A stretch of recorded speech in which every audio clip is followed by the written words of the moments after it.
এখন গোটা পৃথিবীতে আলেম ওলামা হাফেজে কোরআন আছে না নাই? আর দরকার আছে না নাই? কোরআন কিভাবে জিন্দা, কোরআনকে আল্লাহ কিভাবে হেফাজত করলেন?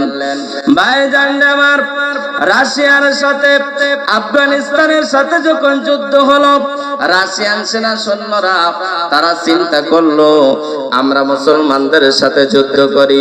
আজ পর্যন্ত মুসলমানদের হাতে কোনো অস্ত্র দেখলাম না, কামান নাই, গোলা বারুদ নাই, মেশিন গান নাই, বোমাও তাদের কাছে নাই। মুসলমানদের কাছে তো আর বোমা নাই, আছে নাকি?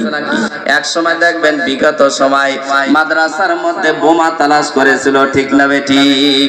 পাগড়ি মাথায় পাঞ্জাবি গায়ে দেখে যদি লোকে উগ্রবাদী জঙ্গিবাদী বলে আমায় ডাকে, ঠিক না বেঠিক? পাগড়ি মাথায় পাঞ্জাবি গায়ে দেখে যদি লোকে উগ্রবাদী জঙ্গিবাদী বলে আমায় ডাকে। দুঃখের সীমা নাই, আমি কি করে বোঝাই, দুঃখের সীমা নাই, আমি কি করে বোঝাই। আলেমরা কেউ উগ্রবাদী জঙ্গিবাদী নাই, বলেন না, আলেমরা কেউ উগ্রবাদী জঙ্গিবাদী নাই।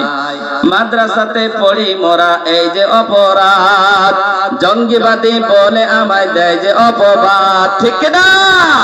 মাদ্রাসাতে পড়ি মোরা এই যে অপরাধ, জঙ্গিবাদী বলে আমায় দেয় যে অপবাদ। বোমার নামে মাদ্রাসাতে তল্লাশি করে, মাদ্রাসাতে খুঁজলে কি আর বোমা পাওয়া যায়? দুঃখের সীমা নাই, কি দিয়ে বোঝাই। আলেমরা কেউ উগ্রবাদী জঙ্গিবাদী নাই, ঠিক না বেটি?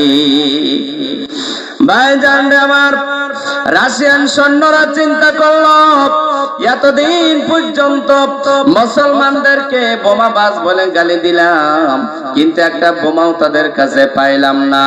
এখন যদি কোনো মুসলমানের সন্তান আমাদের কাছে গ্রেফতার হয়ে যায়, আমরা তখন দেখবো তাদের কাছে কি কি অস্ত্র আছে।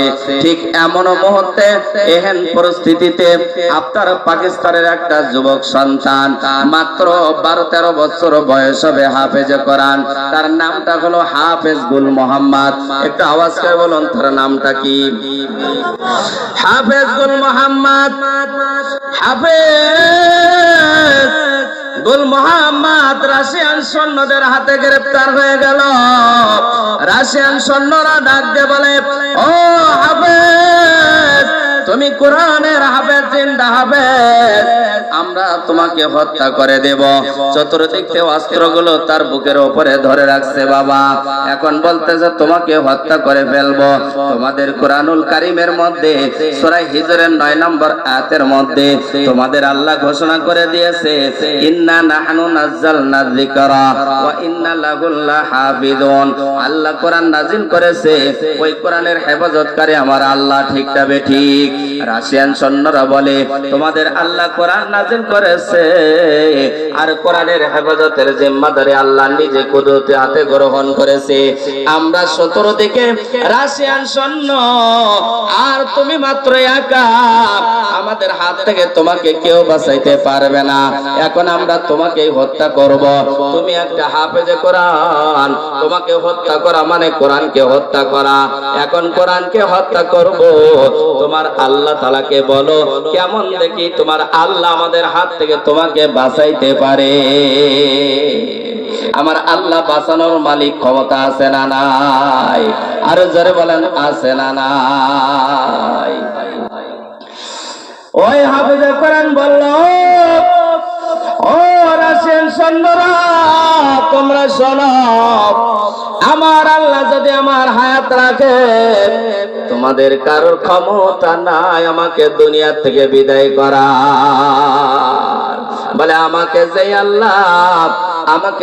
আল্লাহ আমাকে সৃষ্টি করেছেন, ওই আল্লাহ বলেন আমাকে বাঁচানোর মালিক। জোরে কান সুবহানাল্লাহ। চতুর্দিক থেকে অস্ত্র ধরে রাখছে। এমন পরিস্থিতিতে রাশিয়ান সৈন্যরা ডাক দিয়ে বলে, ও হাফেজ গুল মোহাম্মদ, একটা শর্তে তোমাকে আমরা ছেড়ে দিতে পারি।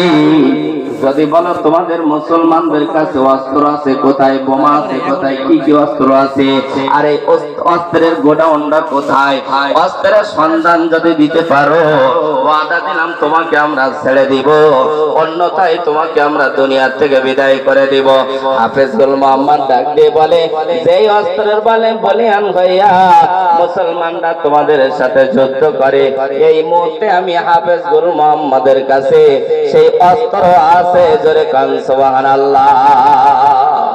তারা চতুর্দিক থেকে খোঁজা আরম্ভ করে দিয়েছে, পকেটের মধ্যে দেখে একটা মেসওয়াক আছে আর একটা তাসবিহ। জোরে কান সুবহানাল্লাহ।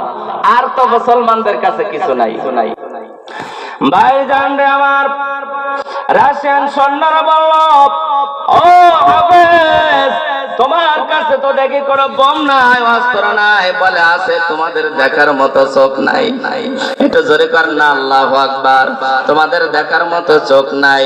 রাশিয়ান সৈন্যরা বলল, ঠিক আছে, তুমি জিন্দা হাফেজ, তোমার কাছে যদি সেই অস্ত্র থাকে, আমাদের 350টি ট্যাঙ্ক আছে, একটা ট্যাঙ্ক যদি তুমি ধ্বংস করতে পারো, একটা ট্যাঙ্ক যদি ধ্বংস করে দিতে পারো, একটা ট্যাঙ্ক যদি আগুন দিয়ে জ্বালাই দিতে পারো, ওয়াদা দিলাম তোমাকে আমরা ছেড়ে দিব।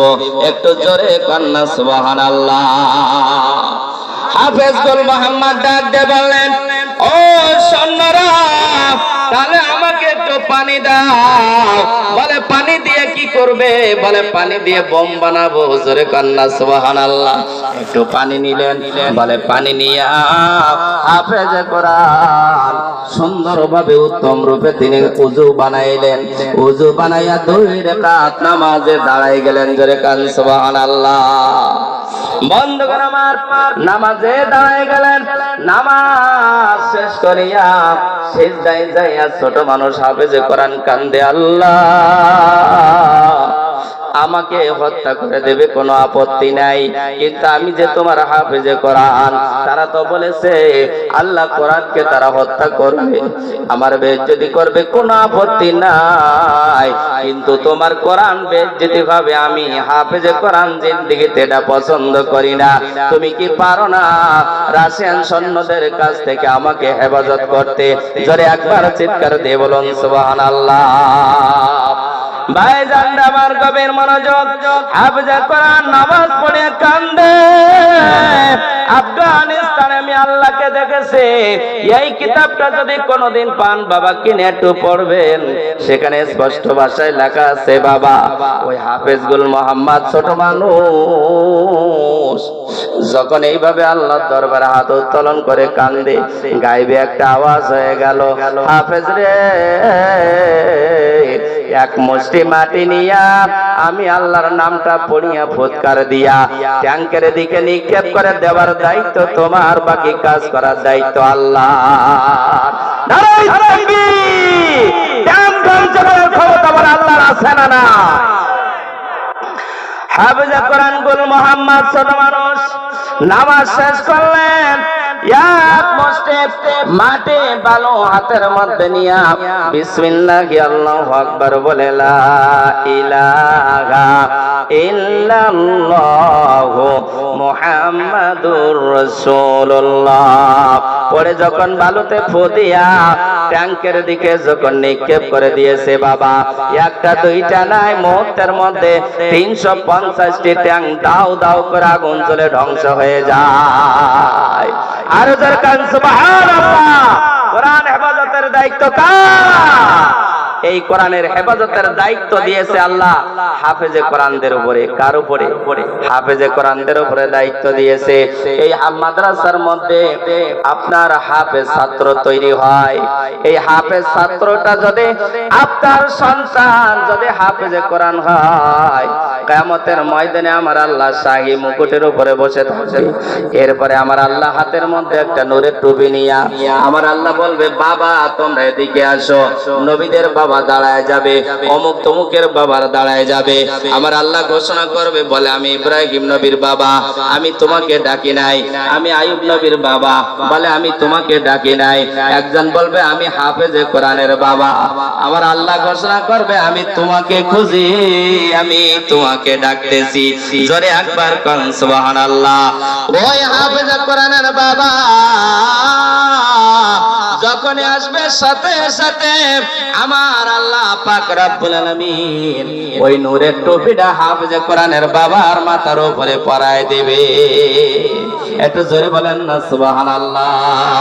এখানে এই মাদ্রাসায় হাফেজ হবে, মাওলানা হবে, কোরআনের ধারক বাহক হবে। এই কোরআন হেফাজতকারী ফ্যাক্টরি হলে এই মাদ্রাসা, ঠিক না বেঠিক?